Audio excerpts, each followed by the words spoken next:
You might be noticing that the video you send on WhatsApp loses its quality. So in this video, I'm going to show you how to send high quality video on WhatsApp. Without further ado, let's get started. Now let's just go ahead and open up the WhatsApp application.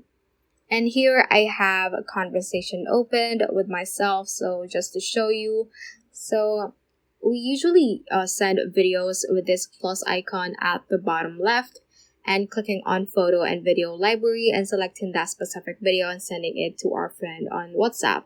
But instead of doing that, go back to the home page and open up your photos or camera roll. And from here, locate the video that you want to send. Now, for example, I want to send this specific video right over here. So just open that and click on this share icon at the bottom left. And from here, let's scroll down and click on Save to Files. So we're going to save our video to the Files app. Click on Save at the top right.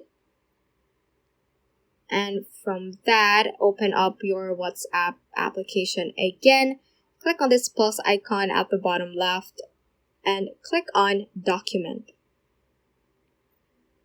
Now you should be able to see the video file on the Files app or in this page. So select that one and click on Open at the top right. And the video should be previewed, so just click on Send at the top right again. And that should be sent to your friend with a higher quality. So that ends this tutorial. I hope this video helped you out. If it did, don't forget to like the video and subscribe to the channel. Feel free to comment any questions you may have as well. So that is all for today, and have a great day.